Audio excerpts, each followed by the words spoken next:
Bien, tengan muy buenos días. Vamos a dar inicio a la sesión de hoy. Miren qué rápido pasa el tiempo. Yo siento que acabamos de hacer el examen parcial y ya nos toca hacer el laboratorio uno del bloque 3. Entonces, la segunda sesión, que es presencial, o sea, el miércoles, vamos a hacer el laboratorio uno del bloque 3. ¿Y qué es lo que vamos a evaluar? Pues lo del proceso monitorio.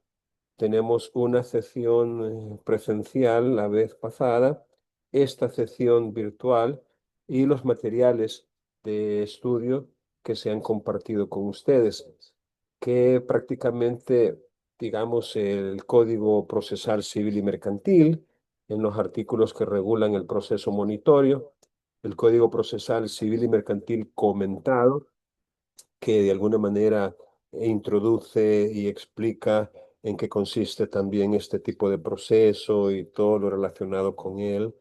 Y además hay un video que yo compartí con ustedes para que lo pudieran ver allí en el grupo de WhatsApp. Este video fue posteado o publicado por la Escuela de Capacitación Judicial del Nacional de la Judicatura, del Consejo Nacional de la Judicatura. Y obviamente es algo que les puede ayudar a mejorar su comprensión sobre el proceso monitorio. Ahí en YouTube y siempre posteado por el Consejo Nacional de la Judicatura hay otra serie de videos relacionados con el proceso monitorio que también vamos a analizar, pero no los vamos a evaluar todavía, ¿verdad? Porque recuerden que estamos en una etapa, llamémosle introductoria, una etapa inicial. Sin embargo, hay un documento que sí me gustaría que ustedes revisaran y de hecho lo voy a compartir ahorita con ustedes. Es un conjunto de resoluciones sobre el proceso monitorio.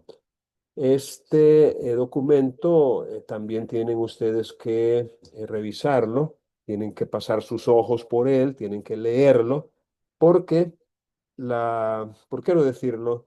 La mayor parte del conocimiento que adquirimos a veces no viene ni de la ley ni de la doctrina, sino de la jurisprudencia. Y ese podría ser nuestro caso, en relación con el proceso monitorio. Bueno, voy a compartir pantalla con ustedes para que podamos observar en el Código Procesal Civil y Mercantil las disposiciones legales que regulan el proceso monitorio y que ya de alguna manera los hemos estado, o aquí es el comentario, déjenme buscar el Código Procesal Civil y Mercantil. Dale un segundito mientras lo encuentro. Ah, vamos a ver. Procesal Civil y Mercantil. Pensé que ese era el que tenía. Ah, ah, ah, ah. Y lo otro que siempre yo les recuerdo a ustedes es que hay que hacer preguntas. Cuando ustedes están leyendo y no entienden algo, es de la mayor importancia que hagan preguntas, porque solo haciendo preguntas van a resolver algunas inquietudes que puedan surgir precisamente de su estudio. Bueno, ya les había dicho yo que el proceso monitorio en realidad eh, es solo uno, ¿verdad? No es que sean varios, pero nuestro código divide en dos capítulos este título cuarto, que regula precisamente los procesos monitorios. Los divide, repito, en dos capítulos. En el capítulo primero le llama proceso monitorio por deudas de dinero. Y en el capítulo segundo le llama proceso monitorio para obligaciones de hacer, de no hacer y de dar. En otras palabras, la obligación de pagar una suma de dinero jurídicamente es una obligación de dar. Dar implica transferencia de dominio. O sea, cuando se entrega, no necesariamente se transfiere el dominio cuando se entrega, pero cuando se da, allí sí, la obligación de dar implica transferencia de dominio, es decir, convertir en dueño al que está recibiendo el objeto debido o adeudado. Entonces, prácticamente una obligación de pagar una suma de dinero es una obligación de dar. Pero como probablemente sea lo más común pagar una suma de dinero, y a pesar de que es una obligación de dar, tiene como quien dice un tratamiento separado aquí en este artículo 489 y siguientes, titulado precisamente El proceso monitorio por deuda de dinero. En la sesión presencial que tuvimos la vez pasada, yo les expliqué de que en mi opinión, en este artículo 489 había una pequeña omisión que nos impedía, en mi opinión, entender cabalmente lo que significa. Y que esa omisión se suple, les explicaba yo, relacionando el artículo 489 con el artículo 497. Pero en resumidas cuentas, lo que significa es que nuestro legislador adoptó el proceso monitorio documentado. Es decir, no podría haber un proceso monitorio, no podría iniciar si no existe un documento.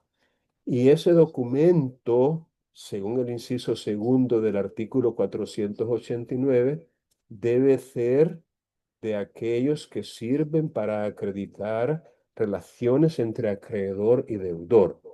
Y aun cuando puede ser creado unilateralmente por el acreedor, tiene que aparecer firmado por el deudor o con constancia de que la firma fue puesta por orden del deudor, o incorporar cualquier signo mecánico electrónico que haga verosímil que el deudor ha tenido intervención en, digámoslo así, la validación, la ratificación de esa obligación. O sea, no puede ser totalmente a espaldas o con un desconocimiento absoluto del deudor de la existencia de esa obligación. El documento dice cualquiera que sea su forma y clase o el soporte en que se encuentre. O el acreedor tendría que justificar un principio de prueba suficiente, un principio de prueba suficiente, que obviamente también tendría que ser por escrito, un principio de prueba por escrito que resulte suficiente y que haga verosímil el hecho que se está discutiendo como generador de la obligación. Bueno, vamos a avanzar, digámoslo así, con la lectura de los artículos que regulan el monitorio por deudas de dinero, que serían los artículos 490 y siguientes. Quiero ver si puedo lograr que esto adquiera un poquito más de tamaño, por lo menos para que ustedes lo puedan ver allí en sus pantallas. Pero es que esto se me va muy lejos, pero bueno, vamos a ver si podemos llegar. El artículo 490 establece la competencia y dice que para conocer de la solicitud monitoria tendrá competencia exclusiva el juez de primera instancia de menor cuantía del domicilio del demandado. Esta básicamente es la regla general en materia de competencia. El juez competente es el juez del domicilio del demandado. Esa es la regla general en materia de competencia de los tribunales. El juez competente es el juez del domicilio del demandado y en este caso no se hace una excepción a esa regla general, pero se aclara que es el juez de primera instancia de menor cuantía. Esto obviamente necesita la explicación de que no en todas las ciudades, no en todos los departamentos de nuestro país, no en todos los municipios hay jueces de primera instancia de menor cuantía. Eh, para poder saber a ciencia cierta dónde sí y dónde no, ustedes tendrían que revisar la ley orgánica judicial. Así se llama, ley orgánica judicial. Y en esa ley van a encontrar los distintos tribunales que han sido creados o reformados o modificados, y las competencias de cada uno de ellos, incluyendo juzgados de paz, de primera instancia, cámaras y hasta las salas, creo que aparecen ahí, no estoy muy seguro. Pero bueno, el punto es que el juez competente entonces es el juez de primera instancia de menor cuantía. En el documento que acabo de mandarles por WhatsApp, y es el que se titula Resoluciones sobre proceso monitorio, ahí lo pueden ustedes encontrar en el grupo de WhatsApp. Hay un primer, este, hay un primer caso que es un conflicto de competencia. Es el caso 100-COM-2020. Este conflicto de competencia se suscitó entre, vamos a ver, el juzgado o la jueza de lo civil de Cojutepeque, departamento de Cuscatlán, y el juez de lo civil de San Vicente. Vean, vamos a ver si podemos hacer que este documento también se pueda leer en letras más grandes. Vaya, les decía que con relación a la competencia de los jueces para conocer el proceso monitorio, se dio un conflicto de competencia y que se resolvió por la Corte Suprema de Justicia en pleno, mediante resolución del 25 de junio de 2020. Dice que es una competencia negativa. Negativa significa yo no soy competente, el competente es otro. Y viene este otro y dice, pues yo no soy competente tampoco. Y entonces mandan el asunto a la corte para que la corte resuelva ese conflicto de competencia que se ha dado entre dos jueces que niegan o rechazan tener competencia. De ahí que se le llame competencia negativa, porque están diciendo yo no tengo. Sería positiva si alguno dijera yo soy el competente, pero ninguno se atribuye competencia y por eso lo mandan a la corte. Entre el juez de lo civil de San Vicente y la jueza de lo civil de Cojutepec, Cuscatlán. Ah, dice que hay un abogado en representación de un señor contra otro señor que promovió el proceso, una solicitud, fíjense bien, ya les expliqué también, de que por excepción a las reglas que nosotros conocemos de que todo proceso inicia con una demanda y que son las diligencias las que inician con una solicitud, en el caso del proceso monitorio inicia con una solicitud. Y por eso se le dice aquí que presentó solicitud de proceso monitorio y no demanda, porque como ya les dije, el proceso monitorio no inicia con una demanda, inicia con una solicitud. Y lo hizo ante el juzgado civil de San Vicente, diciendo que el demandante le debe a su poderdante, aquí quizás hay un error, el demandado sería, le debe a su poderdante la cantidad de $2.500 y que ha incurrido en mora, por lo que pidió, fíjense bien, pidió en la solicitud, lo que él pidió fue que se requiera al demandado para que en el plazo de 20 días le pague a su mandante. Y le reclama también $750 en concepto de intereses, según lo que dice el 493. Como quien dice, reclamó capital e intereses. Y que en el caso de que el deudor se oponga, que se proceda según el 496. Aquí tenemos entonces lo que podemos llamar un pequeño indicio de cómo es que se redacta una solicitud y qué es lo que se pide en ella. No tiene que ser algo extraorbitante o extraordinario, algo que no hay palabras para hacerlo. No, tiene que ser algo concreto, puntual, sencillo. Según esto, un fulano le debía a otro $2.500 en concepto de capital más 750 en concepto de intereses. Se presenta la solicitud monitoria y se le pide al juez que le requiera al demandado, al solicitado, a la persona que le atribuye la calidad de deudor, que pague y que se le concedan 20 días para que lo haga o que presente oposición. Si no reconoce su calidad de deudor, si no está de acuerdo con que tiene que pagar, si ya efectuó el pago o un abono a él, pues que lo diga, ¿no? Como quien dice, mira, aquí te están reclamando $2.500 más 750 de intereses, así que págalos. Pero viene él y dice, pues no, no es cierto que se los deba. O viene él y paga, tal como se le está requiriendo que lo haga.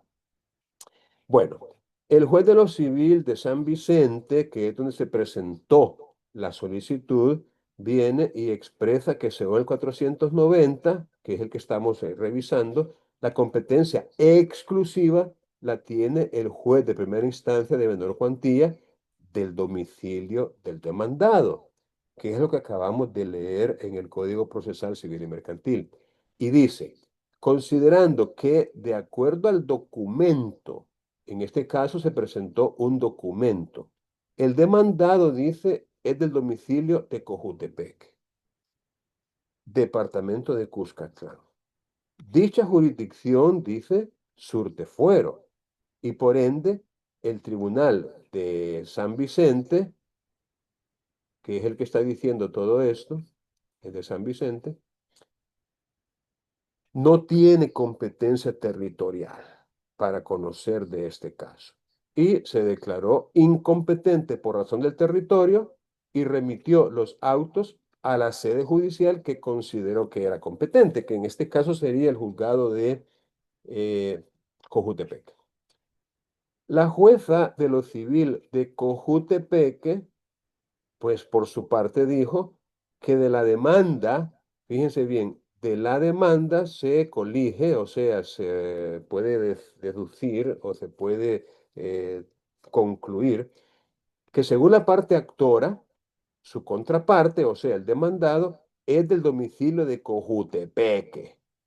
Y continuó diciendo que aunque respeta el criterio aplicado por el juez, ya que el mismo actor pone en duda, o sea, según la jueza de Cojutepeque, el mismo demandante pone en duda lo referente al domicilio de su contraparte, ya que en la demanda plasmó que era de Cojutepeque y que ahora lo es de Verapaz, departamento de San Vicente. Debido a ello se ha producido una confusión para calificar la competencia, argumento por el que se declaró incompetente ella también en razón de territorio y procedió a darle cumplimiento a lo dispuesto en el artículo 47, que es el que les indica a los jueces que si tienen dudas, si no aceptan la competencia y por ende estamos ante un conflicto de competencia negativa, que lo manden a la corte. Así las cosas. Tenemos, pues, por manera de resumen, si se quiere, que en la demanda se dijo una cosa con respecto al domicilio del deudor, del demandado. Pero en el documento que se presentó, recuerden, nosotros tenemos un proceso de monitorio, perdón, tenemos un proceso monitorio documentado. O sea, tiene que presentarse, aunque sea un papel escrito en una servilleta, o sea, tiene que haber un documento. En ese documento decía que el domicilio era otro, era otro. Entonces viene el juzgado primero, el de San Vicente, y dice, pues no, yo no tengo competencia porque en el documento dice que el deudor, el que se obligó a pagar ese dinero, es del domicilio de Verapaz. Y Verapaz está en Cojutepeque, creo, no, en Cojutepeque, que es de Cojutepeque. Bueno, y entonces lo manda para Cojutepeque y el de Cojutepeque dice que no, que en la demanda está muy claro. Y bueno, ahí ustedes ya más o menos han entendido en qué consiste. ¿Qué dijo la Corte? ¿Qué dijo la Corte? Analizados los argumentos planteados por los funcionarios, se hacen las siguientes consideraciones. Los procesos, fíjense bien, plural, los procesos, aunque la doctrina dice que no hay pluralidad de procesos, que es uno solo, pero bueno, la Corte dice los procesos, ya que así le llama el mismo código, los procesos monitorios, están regulados en el 489 y siguientes. Y la competencia debe calificarse tomando como base la regla del 490. Norma que dice que para conocer de esa solicitud tendrá competencia exclusiva el juez de primera instancia de menor cuantía del domicilio del demandado. Ok. En el caso que se está estudiando, el caso de autos, la parte actora ha sido enfática al exponer que su contraparte era del domicilio de Cojutepec y ahora lo es de Verapaz, departamento de San Vicente. Por tanto, resulta claro que surte fuero la jurisdicción de Verapaz, departamento de San Vicente, con base en la disposición citada anteriormente. En consecuencia, según la Ley Orgánica Judicial, quien debe ventilar, o sea, conocer, sustanciar, tramitar el caso, es el juez de lo civil de San Vicente. Y así se impone declarar. Entonces, ¿qué aprendemos de esta resolución de la Corte en pleno? Miren, con total independencia de lo que diga el documento que está sirviendo como base de la pretensión monitoria, porque en este caso decía en el documento que era de Cojutepec, en el documento. Pero si la persona ha mudado, ha cambiado su domicilio y el acreedor lo sabe, el demandante, entonces en la demanda él lo puede aclarar.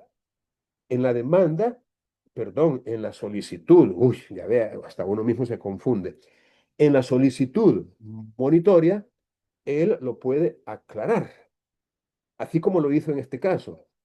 El deudor era del domicilio de Cojutepec, pero ahora tiene domicilio en Verapaz, que pertenece a San Vicente. Entonces, repito, en el documento que se presentó junto con la solicitud, y me atrevo a decir, si presentó fotocopia del DUI, del documento único de identidad, aunque en el DUI hubiera dicho que era del domicilio de la Unión, o de San Salvador, o de Chalatenango, o de Usulután, me parece que según el criterio adoptado por la Corte en esta resolución, es el actor, el solicitante, el demandante, el que indica en su solicitud, en su escrito inicial, cuál es el domicilio de la persona que está requiriendo, que está demandando, que está queriendo traer al proceso. Entonces, repito, no se vayan ustedes, como quien dice, a clavar de la manera que lo hizo el juez de San Vicente, ¿no? Porque se presentó ante San Vicente, que era el juez competente según el actor, según el solicitante, porque él sabía que el deudor se había movido de Cojute para Verapaz, San Vicente. Te viene el juez de San Vicente y dice, ah, pues no, dice, como ahí en el documento dice que es de Cojute, lo mando para Cojute. Te viene la de Cojute y dice, no, pues yo tampoco, porque ahí dice que él está residiendo y tiene domicilio en San Vicente, y lo mandó para la corte y la corte le dio la razón a la segunda jueza, a la de Cojute, y lo mandó para San Vicente, que fue el lugar donde primeramente se presentó. Entonces, declara, se dijo en la corte en pleno, que es competente para sustanciar y decidir el juez de lo civil de San Vicente. Entonces, ya con eso ya nosotros tenemos, repito, un pequeño criterio establecido por la Corte la Corte en pleno, y según eso, repito, no nos vayamos nosotros cuando estemos redactando una solicitud monitoria o una demanda, porque esto es un criterio que podría aplicarse para otros tipos de procesos también. No nos casemos con lo que diga el documento. No nos casemos tampoco, y esto es un aporte mío, con lo que diga el DUI. No nos casemos con eso, sino que si nosotros sabemos con certeza que la persona que estamos demandando, o en este caso requiriendo, tiene domicilio en otro lugar, aunque en los papeles diga otra cosa, demandémoslo ante el juez del domicilio real, llamémosle verdadero, que según nosotros tiene la persona. Obviamente, tendríamos que en base al principio de veracidad, lealtad y buena fe procesal, tendríamos que asegurarnos de que en realidad tenga ese domicilio. Que no vaya a llegar el notificador, el citador y presente un informe diciendo de que llegó a ese lugar y le informaron que esa persona ahí no la conocen, que esa persona no saben quién es, que no residen ni nunca lo han visto ni saben de quién se trata. Que no vayan a salir con eso. Repito, en base al principio de lealtad, veracidad y buena fe, según el cual tenemos que actuar pues conforme a la verdad, a la rectitud, con honestidad, con transparencia, con integridad. Y no vayamos a salir con algo así, porque entonces la idea otra vez es garantizar el debido proceso. Y dentro del debido proceso se encuentran derechos fundamentales, el derecho de audiencia, el derecho de contradicción, el derecho de defensa, y eso es que tenemos nosotros también que garantizar, aunque sea nuestra contraparte, aunque sea la persona contra la cual vamos a litigar. Y en ese sentido, pues asegurémonos de eso, ¿no? Eh, Porque, otra vez, la persona tendría que ser informada de que existe una solicitud, una petición, una demanda en su contra y que tiene todas las posibilidades del mundo para oponerse si así lo desea. Bien, voy a volver al código para ver en el 491 los requisitos de la solicitud. Y como yo sé, ve, se me apagó el- tengo que volverlo a abrir. Reopen, no mándelo.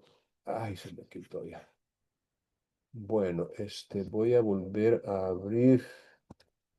Espérenme un ratito que este volado ya se me está volviendo rebelde, así como algunos de ustedes que ya no quieren hacer caso. Vamos a ver, ya lo reabrí, pero sí, ábreme nosotros. Ándale, resoluciones y el procesal. 490. Vaya, vamos a ver, ¿de dónde? Desde aquí. Ajá, 491.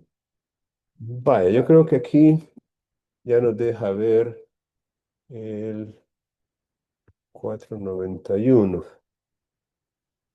Vaya, espero que lo puedan leer ahí. De hecho, le voy a pedir de favor a Chelsea que nos ayude a leer el 491. Por favor, Chelsea. Sí, buenos días. Buenos días. Dice, requisitos de la solicitud, artículo 491. El proceso monitorio se iniciará con la presentación de una solicitud en la que se dará conocimiento de la identidad del deudor, del domicilio o domicilios del acreedor y del deudor o del lugar en que residieran o pudieran ser hallados, y del origen y cuantía de la deuda, debiéndose acompañar a la solicitud el documento en que conste aquella y la cuantía que se señale a efectos del requerimiento judicial podrá incrementarse en un tercio del monto inicial de lo adeudado. Muy bien, gracias, Chelsea. Bien, si ustedes se fijan, en este artículo se dice que el proceso monitorio va a iniciar con una solicitud, no con una demanda.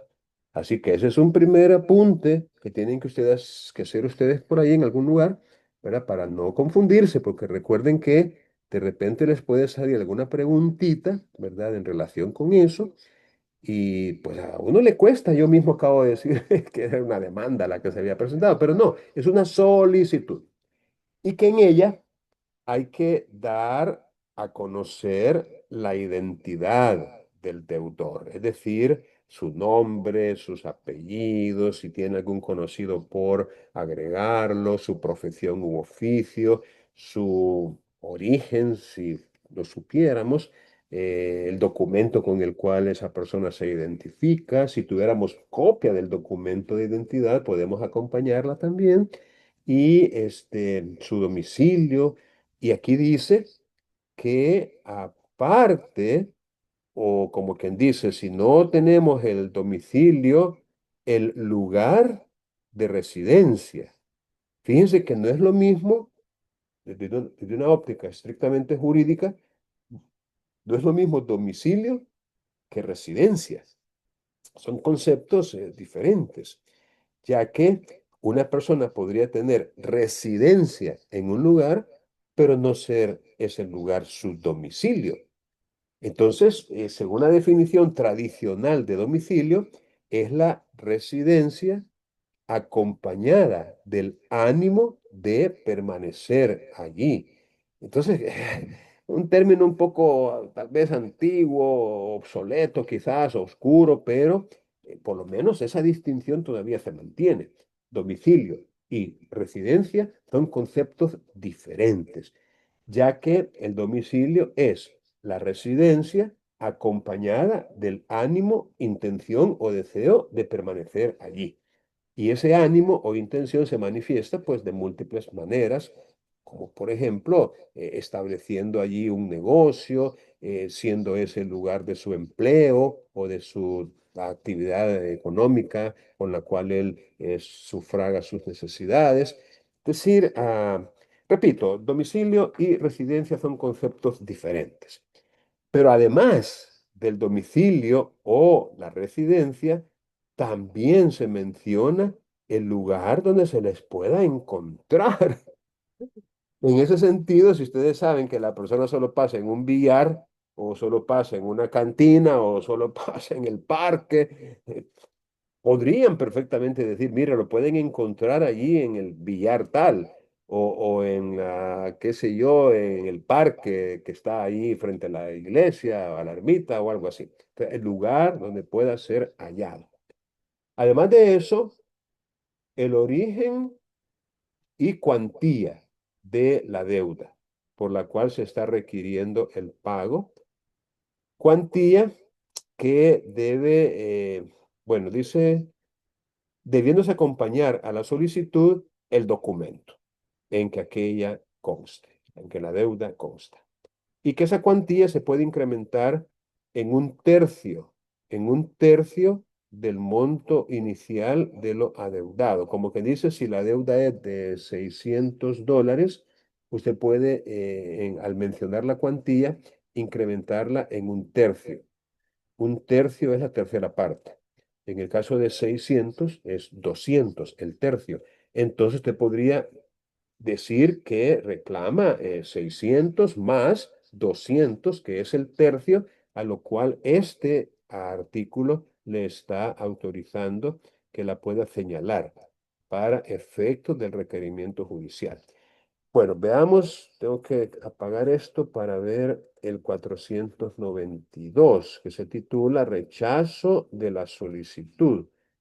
Y quiero ver si no se me pierde quererlo ampliar. No, aquí está. Rechazo de la solicitud. Ok. Vaya, voy a pedirle esta vez a Angerlin. Angerlin Carolina, ayúdeme usted a leer, por favor. Sí, el 492, ¿verdad? Ajá. Ok, dice rechazo de la solicitud, artículo 492. Si no se cumplieran los requisitos establecidos en los artículos anteriores, el juez dictará resolución motivada en rechazo de la solicitud, con la cual se pondrá fin al proceso sin perjuicio de que se pueda interponer contra ella recurso de apelación. Gracias, Angelin. Vaya, vean, aunque este artículo es muy directo, ¿no? Y muy estricto hasta cierto punto, tenemos que hacer ejercicios de integración de las normas procesales y, por ejemplo, manejar lo mismo que ya manejábamos en el caso de las demandas y que se maneja también en toda solicitud presentada ante un órgano jurisdiccional. Y es el hecho de que se admite la posibilidad de que el tribunal haga prevenciones cuando lo que ha encontrado en esa solicitud son defectos subsanables que se pueden corregir. Entonces, no hay ningún problema en que un juez haga prevenciones y notificar esas prevenciones a la parte interesada para posibilitar que las subsane, que las repare, que las corrija. Y en ese sentido, pues volver a hacer el análisis, determinar si se han cumplido o no y entonces decidir si rechaza o continúa. Permítame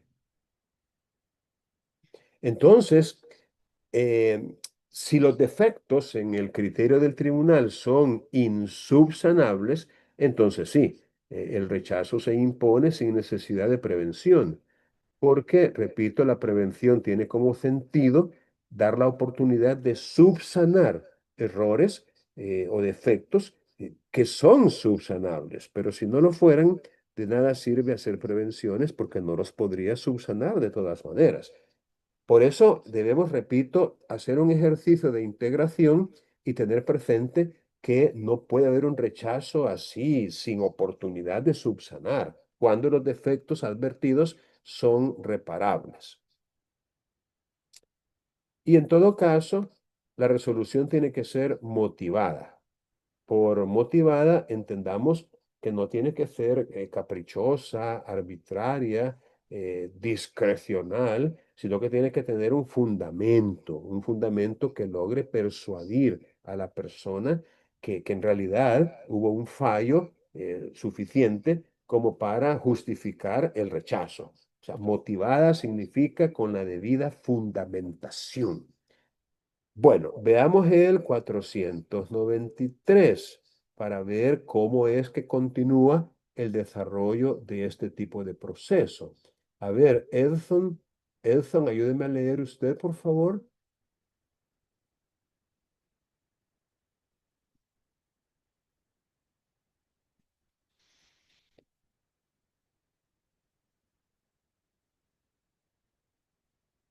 No escuchó Edson, Clodoaldo.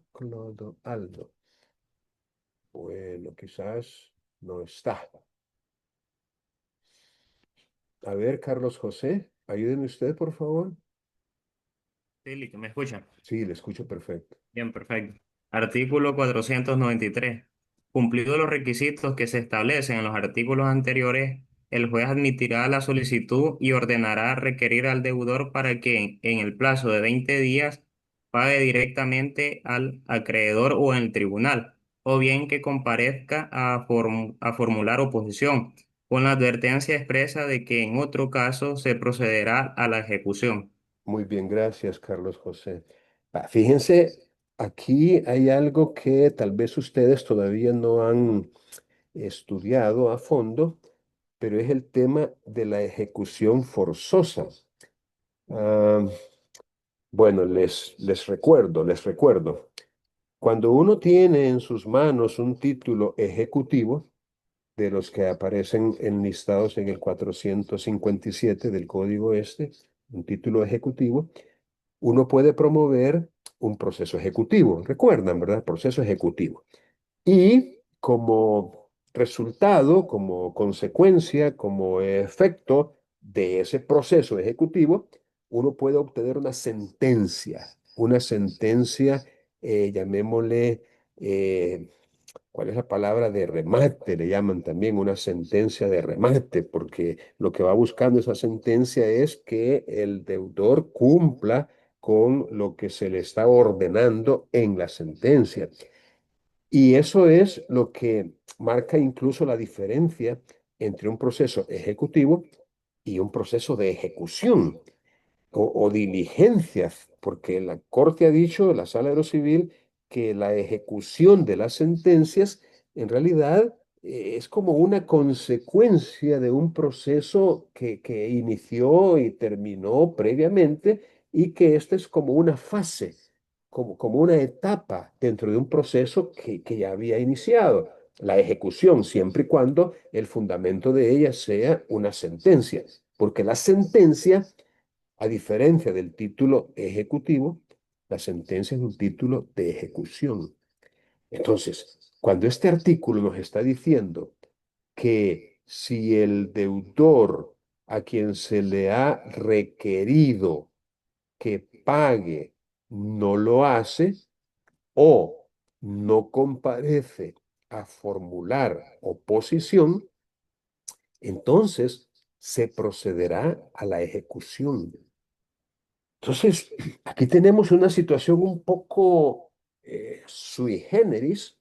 Tenemos, insisto, una situación un tanto excepcional y hasta cierto punto rara, ¿no? Rara. O sea, ¿cómo es posible que con un documento que ni siquiera es un título ejecutivo, sino que es un documento que no reúne las características de un título ejecutivo? No es un título ejecutivo, porque si lo fuera, no sería un proceso monitorio el que estaríamos iniciando, sino un proceso ejecutivo.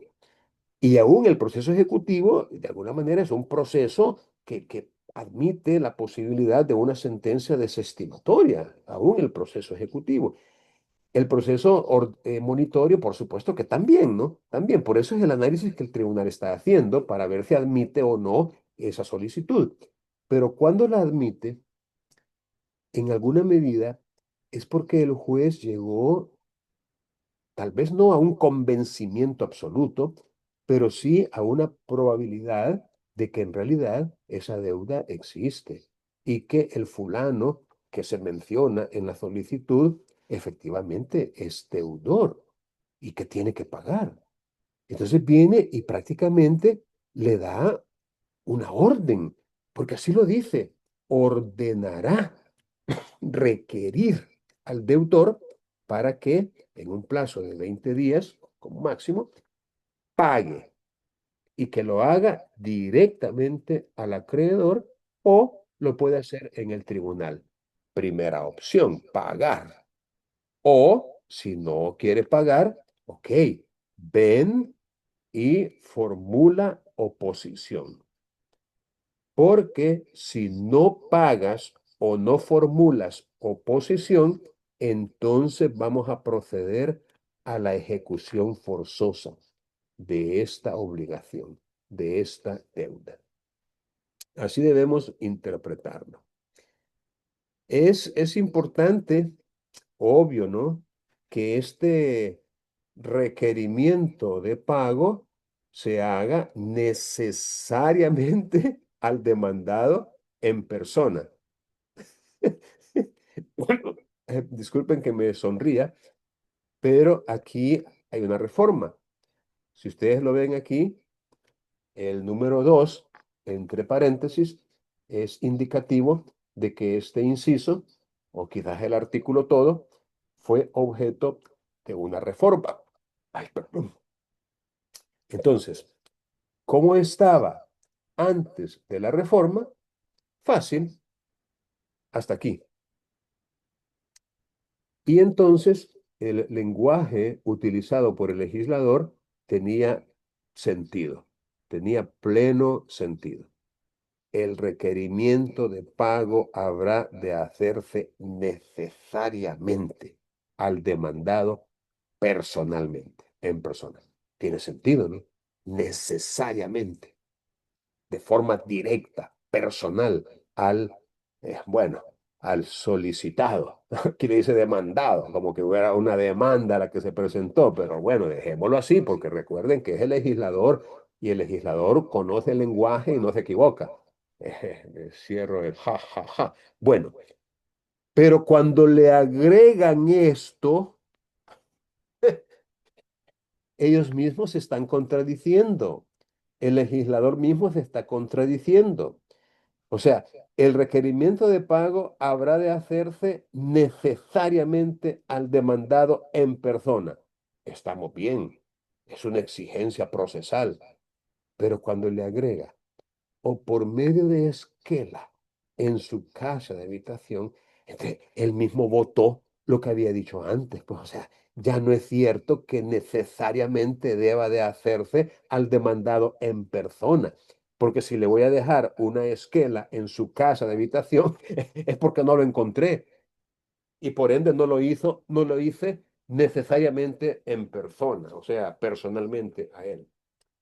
Bueno, si le podemos dar algún tipo de justificación a esta regla, es obvio, ¿no? Que el demandado, antes de que se proceda a la ejecución forzosa, tiene que saber que existe esa solicitud monitoria, que a él se le está reclamando una suma de dinero e incluso intereses, como en este caso que estábamos viendo, y que por ende para que en realidad se garantice su derecho de audiencia, de defensa, de oposición, de contradicción, tiene que darse cuenta. O sea, esto no es algo que deba hacerse a espaldas del deudor. Eso sería totalmente injusto y violatorio de garantías fundamentales. Bueno, veamos el siguiente artículo, el 494. Y vamos a ver si Daniela nos ayuda. Valcáceres, por favor, Daniela.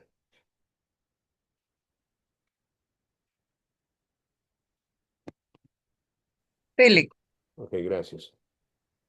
el 495, ¿verdad? No, el 94, 494. Ah, ok. Artículo 494.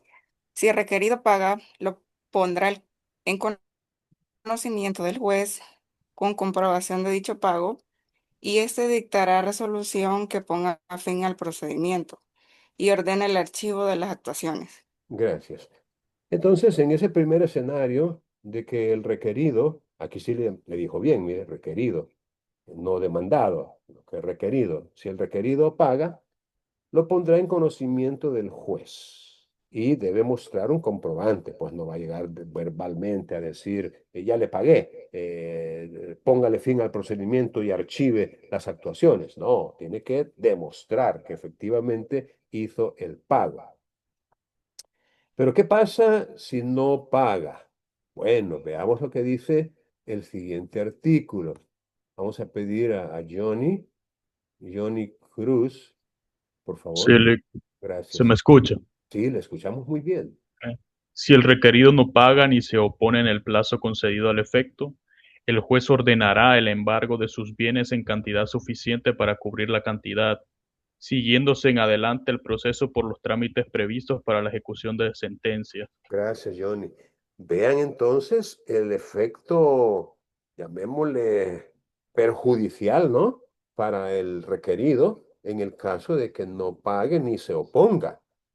O sea, si a usted, por vía de ejemplo, lo busca como abogado o abogada, una persona que fue requerida para hacer el pago, no le vaya a aconsejar que se quede de brazos cruzados, ¿verdad? En el sentido de que tendría que o bien pagar o bien ver cómo resuelve el asunto con su acreedor, tal vez renegociando, o pidiendo financiamiento o qué sé yo, o si tiene algunos fundamentos válidos para oponerse, pues que lo haga, que presente una oposición, ¿verdad? Este, pero no sería una buena idea que se quede de brazos cruzados sin hacer nada, porque aunque no es la regla general que el silencio produzca efectos positivos, como un allanamiento, como una aceptación. Y es que en la vida común, en la vida normal de las personas, hasta un refrán hay, ¿no? El que calla, otorga. Pero en derecho no. En derecho no es así. En derecho, el que calla no dice nada. O sea, no dice ni sí ni no. No es que otorgue ni que deje de otorgar. Simplemente el que calla, calla. No dice nada. Pero en casos como este, el que calla prácticamente está otorgando, está reconociendo que tiene la obligación y que si no pagó y no mostró una oposición, entonces se va ya con todos los poderes, como dicen por ahí, con el embargo y la ejecución forzosa, como que si hubiera una sentencia de condena en su contra. Bueno, ese es el escenario de que no pague ni se oponga. Pero ¿qué pasa si se opone? Bueno, veamos el 496 y nos vamos a auxiliar de Jennifer. Jennifer Hernández, ayúdeme por favor a leer.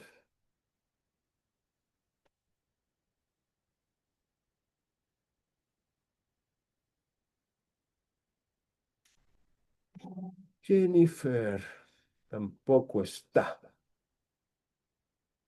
Es que todavía no es para pasar lista, dice ella.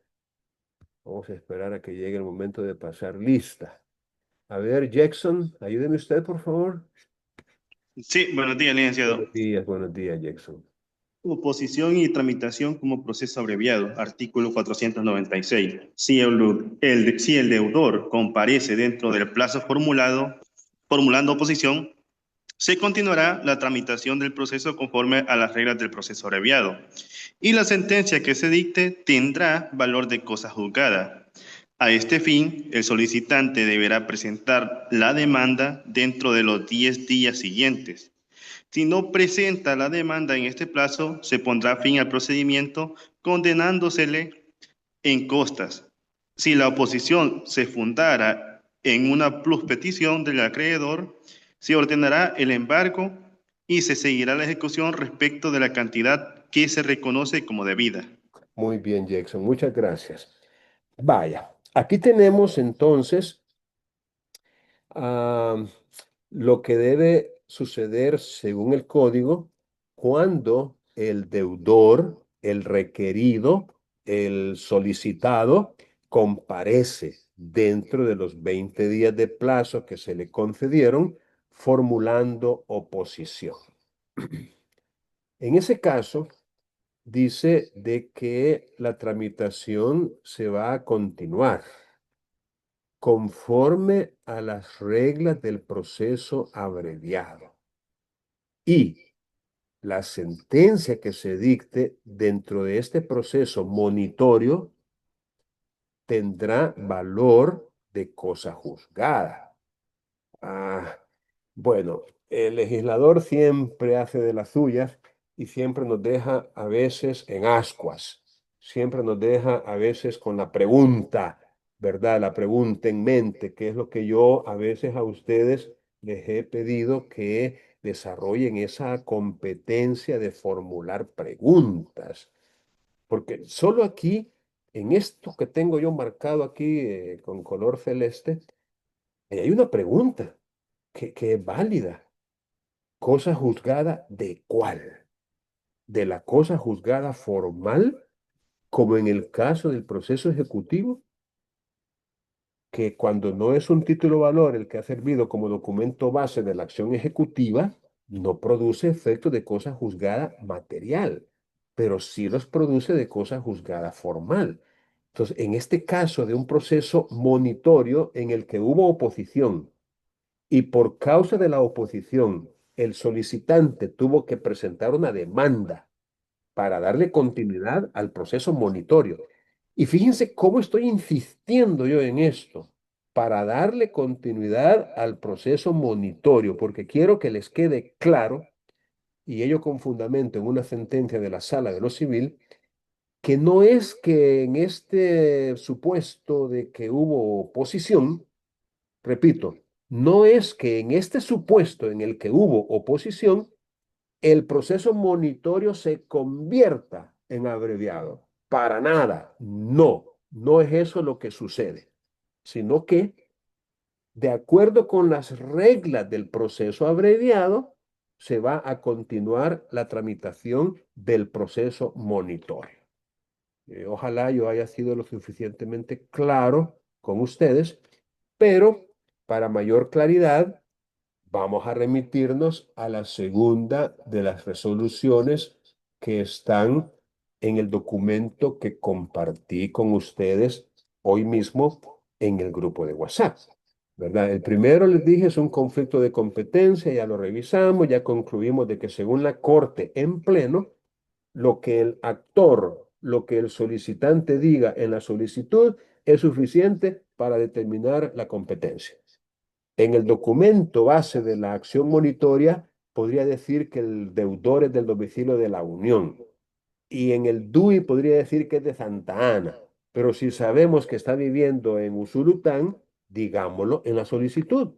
Y eso tiene que ser suficiente para que el juez entienda que es competente, porque el solicitante le está diciendo que su domicilio actual es ahí en Usulután.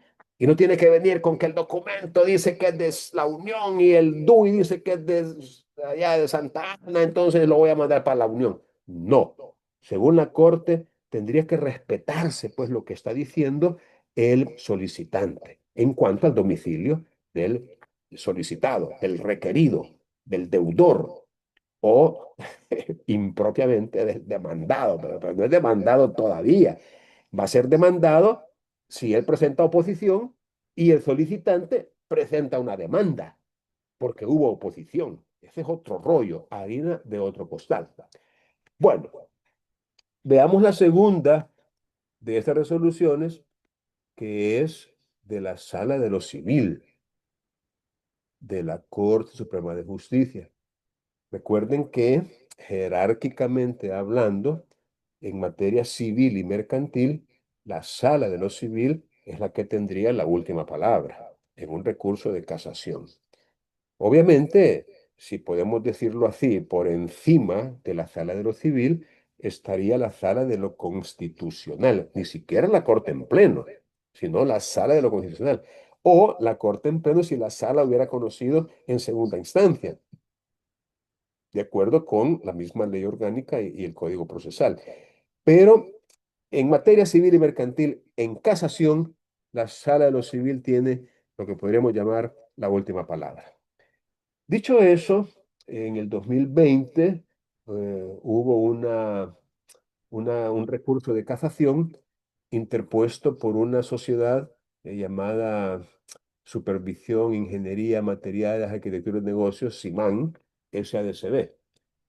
Aparentemente no tiene nada que ver con el apellido de esa familia poderosa, pero bueno, supervisión, ingeniería, materiales, arquitectura y negocios, SIMAN, impugnando una sentencia de Cámara en un proceso especial monitorio por deuda de dinero, continuado, dice aquí, como proceso abreviado de existencia de obligación. Bueno, ya quiero ver si les puedo hacer esto un poquito más legible, aunque ustedes tienen allí la resolución.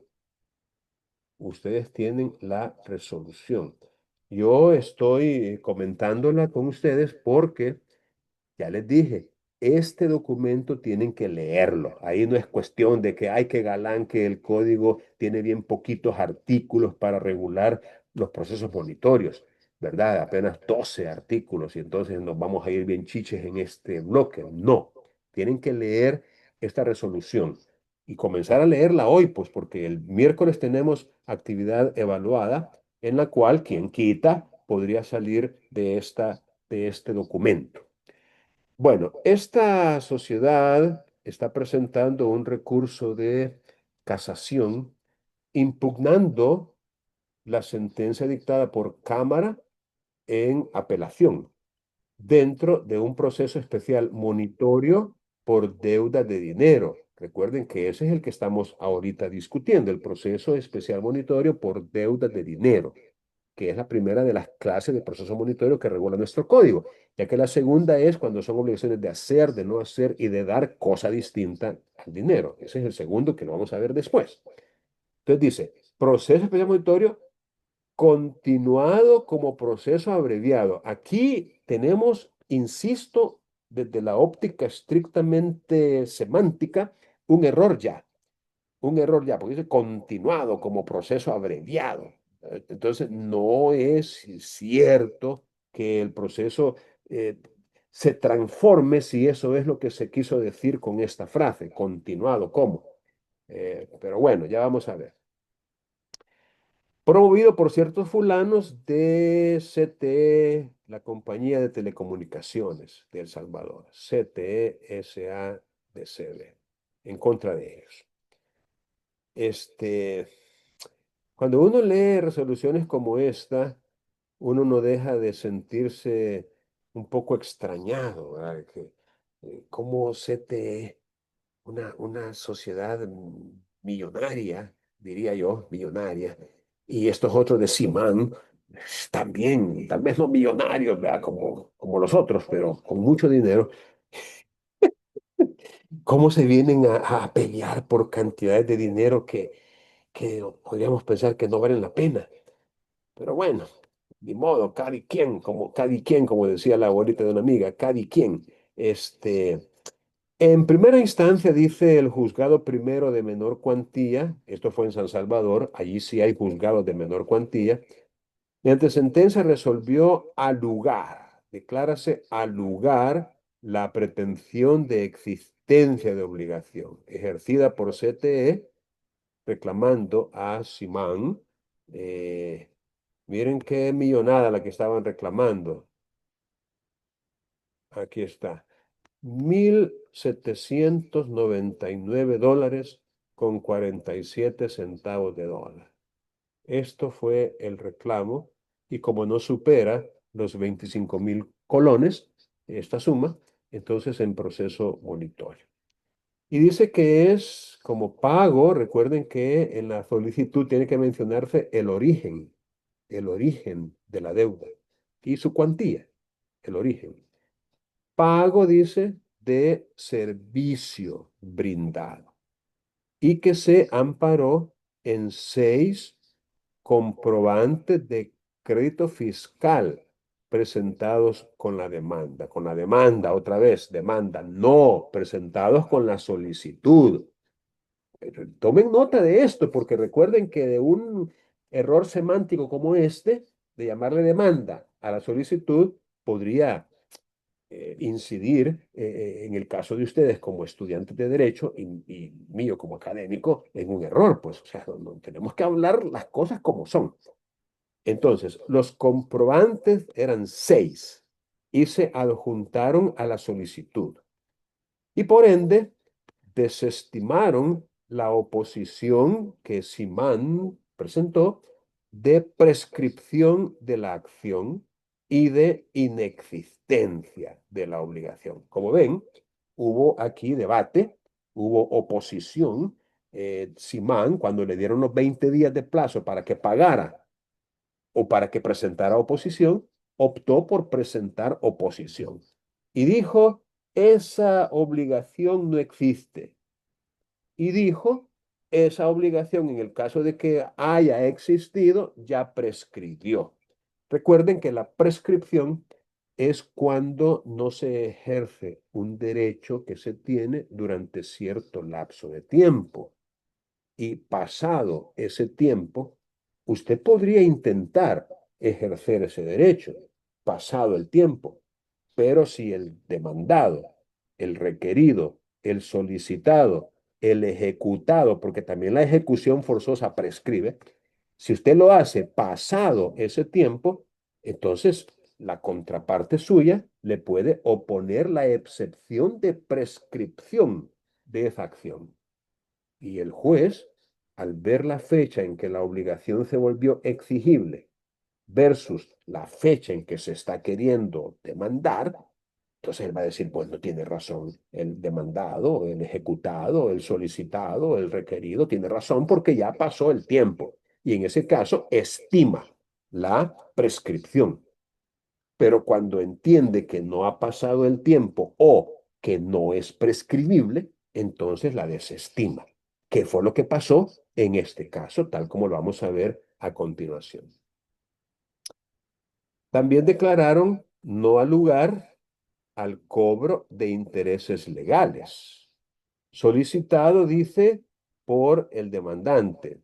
Bueno, aquí sí hubo demanda, ante la oposición se presentó una demanda y no sé en qué momento solicitaron los intereses, si fue junto con la demanda o junto con la solicitud, pero en todo caso los declararon no al lugar, los intereses legales, debido, dice la resolución, a que no se ha generado pérdida de ganancia alguna que deba reponerse en virtud de la sentencia, ya que la obligación no es producto de una relación de tipo crediticia, como quien dice, no es una deuda, así como que le prestó dinero y por ende tiene derecho a reclamar intereses. Eso fue lo que está diciendo el tribunal. Y la naturaleza de esos documentos, o sea, los comprobantes de crédito fiscal, no permite estipular el pago de intereses. Bueno, esta fue la resolución y en ella se condenó a la sociedad demandada al pago de las costas procesales. Eh, Habría que ver si procedía la condena en costas porque aparentemente no se le concedió todo lo que pidió a la parte demandante. Y hay una regla según la cual cuando la parte demandante falla o pierde en alguno de sus puntos que estaba reclamando, eso tiene como consecuencia que no se condena en costas a la parte demandada, sino que cada quien cubre las costas de su propia parte. Pero bueno, dejemos eso porque no es el caso ahorita, lo de las costas procesales, aunque ustedes deberían saberlo, por supuesto, perfectamente. Bueno, el juez acuó al valorar los comprobantes de crédito fiscal y haciendo uso de la sana crítica consideró que por medio de esos documentos se estableció la relación comercial entre las partes, o sea, Simán y CTE, y que no se estableció la prescripción de la acción, ni la inexistencia de la obligación que ha alegado la parte demandada. Por tanto, en primera instancia se declaró al lugar las pretensiones del actor y se negó el pago de los intereses debido a que no hay pérdida de ganancia, porque la obligación no es producto de un crédito y debido a que esos documentos no permiten que se paguen intereses. La Cámara, aquí viene la resolución de segunda instancia, porque recuerden que se presentó una apelación.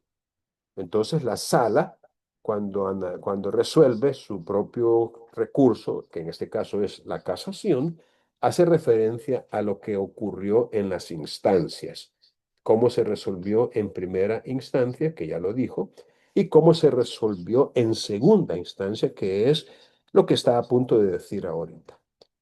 Dice que se confirmó la sentencia venida en apelación y se condenó en costas de esta instancia a la parte recurrente, o sea, a la parte que apeló. Y es que la Cámara, la cual se le conoce como ad quem, fíjense bien que cuando llega a casación o incluso en apelación, al juzgado de primera instancia que pronunció la sentencia que se está apelando, se le conoce como acuo, acuo o acuo, como quiera, acuo o acuo. Y a la Cámara se le conoce como ad quem, ad quem.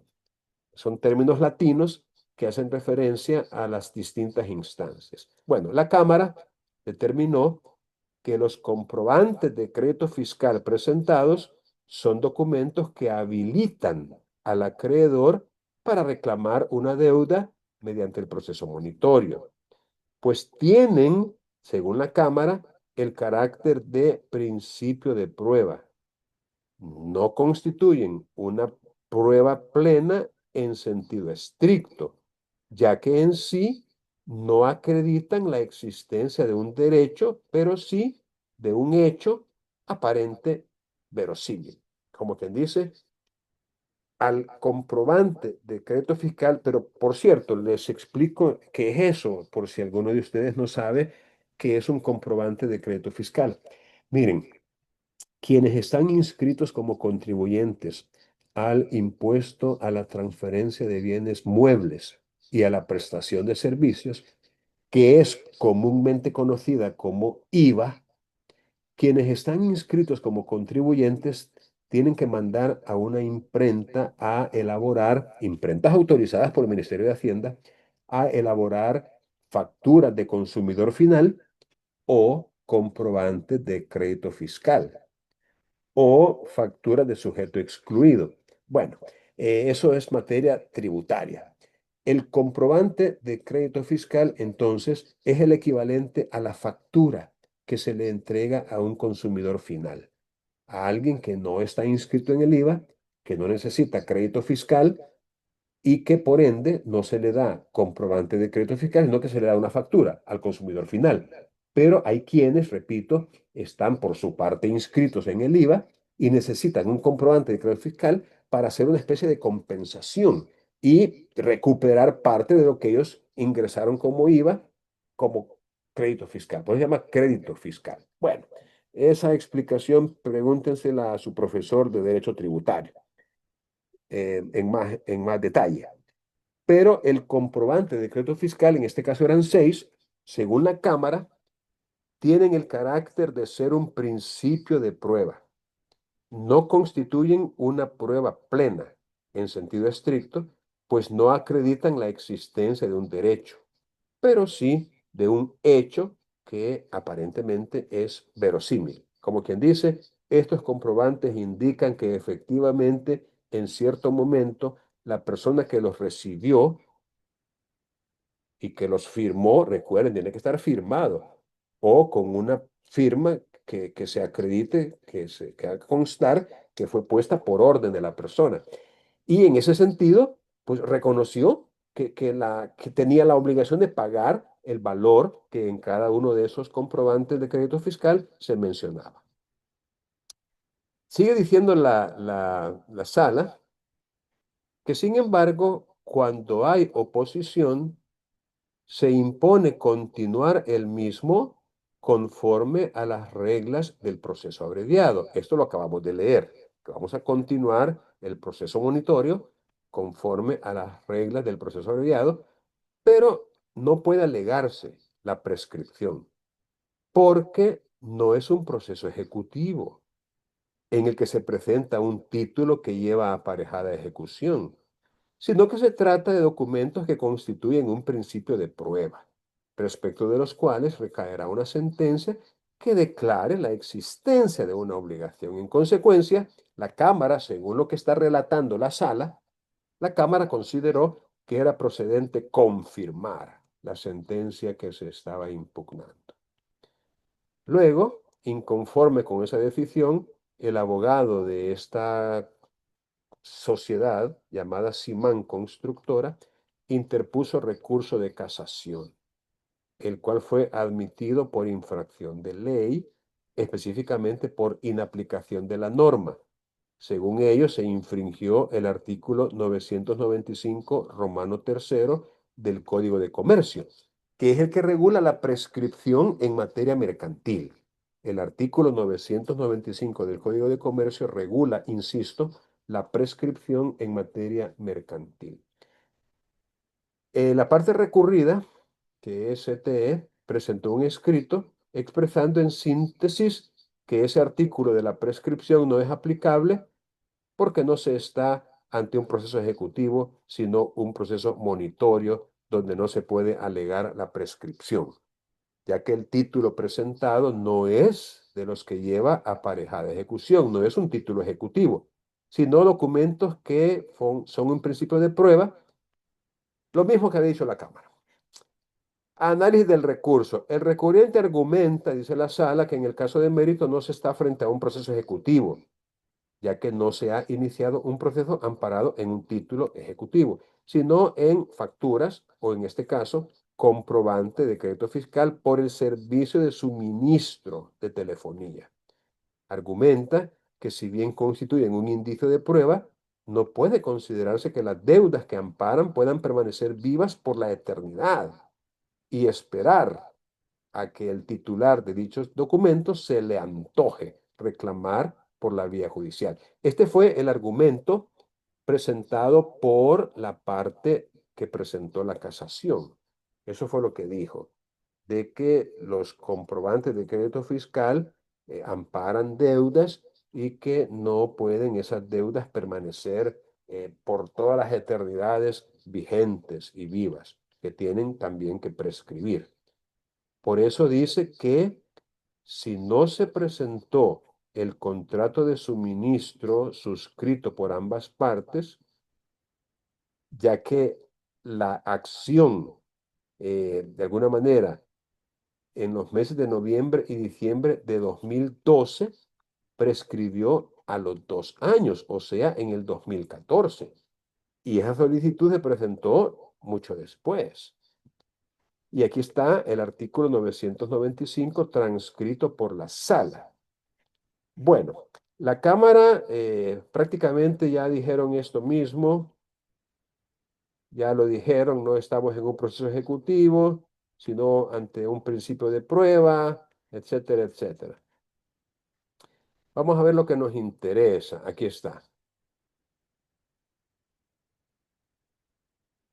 De lo expuesto por el recurrente y lo fundamentado por la Cámara, que el proceso inició como monitorio, el cual constituye una preparación de la vía ejecutiva, yo diría, de la vía de ejecución, es decir, el acreedor optó por la vía monitoria, a fin de obtener la constitución de un derecho por una obligación pendiente en forma expedita, simple y a menor costo, es decir, un título ejecutivo judicial, una sentencia. Nuevamente nos habla de un título ejecutivo, lo cual es un error, es un título de ejecución, siendo su finalidad la creación, aquí sí, de un título de ejecución para hacer valer la obligación requerida. Bueno, aquí como que se corta la idea para hacer valer la obligación requerida. Luego dice la sala, esta parte de aquí, al respecto, vamos a ver si lo puedo encontrar, al respecto, debe tenerse en cuenta, dice la sala, ojalá no se me pierda, porque se me pierde ya la regamos. Aquí estamos.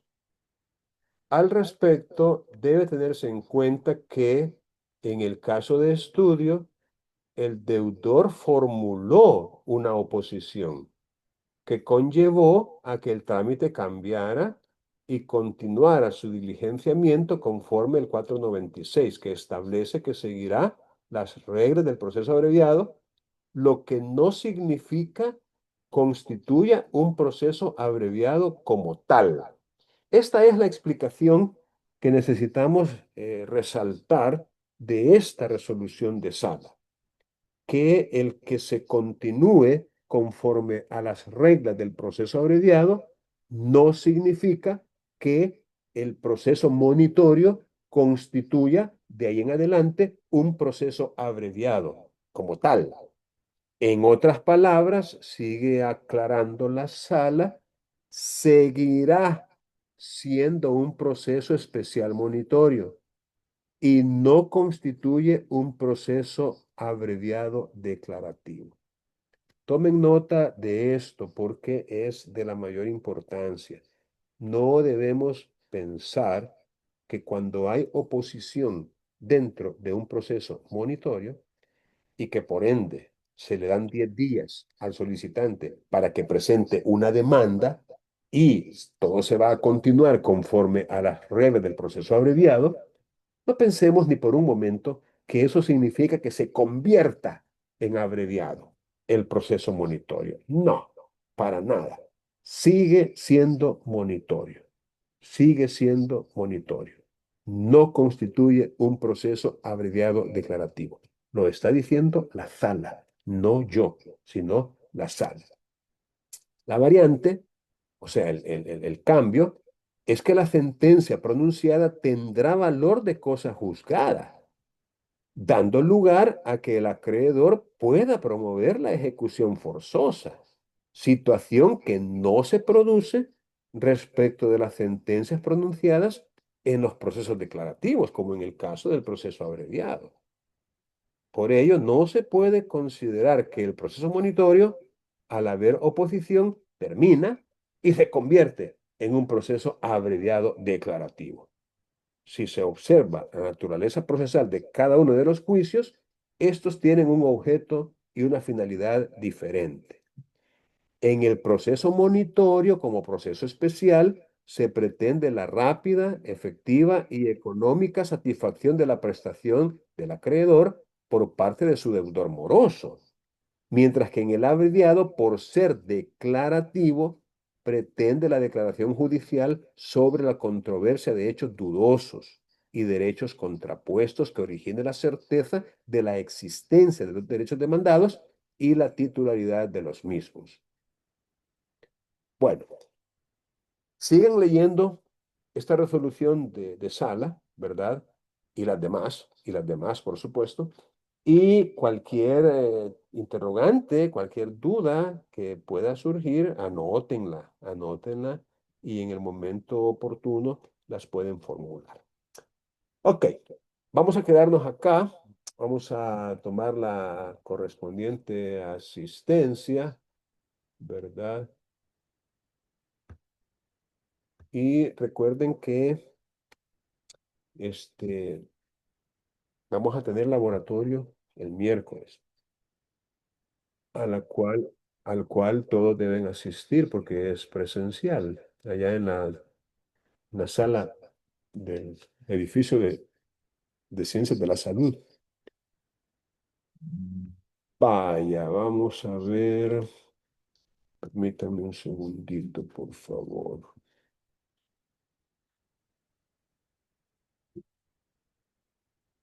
Ok, yo creo que aquí lo vamos a poder ver bien. Vaya, veamos ahí, por favor. Karen Balcázar. Gracias. La Cruz. Karen Cruz. Andrade Benítez. Ok, Asensio Castro. muy bien. Ayala Romero. Excelente. Cruz Reyes. Berríos Castellón. Ok, Delcir Cruz. Canales Garcilaso. Gómez Flores. Gómez Canusa Luis. ok. Guandique Cedillo. Hernández Amaya. González Martínez. Hernández Martínez. Hernández Velázquez. Herrera Muñoz. Maravilla Cortés. Iglesias Hernández. Molina de Canizales. Mata Aguilar. Pineda Machuca Luis. Orellana García. Rivas Reyes. Romero, chicas. Salmerón Nolasco. Santos Vanegas. Segovia Alfaro. Madrid. Serpas Gómez. Ok. Miren, quiero recordarles a ustedes que cuando les haga falta alguna actividad evaluada, siempre y cuando no sea de las actividades que se hacen en el aula, porque cuando se hace una actividad en el aula y usted no llegó, simplemente se la perdió. Mala suerte, hubiera llegado. Pero los laboratorios, por ejemplo, los exámenes, ustedes tienen que buscar. O la presentación de tareas, ¿verdad? Como en el caso del expediente del proceso monitorio o el expediente del proceso de inquilinato.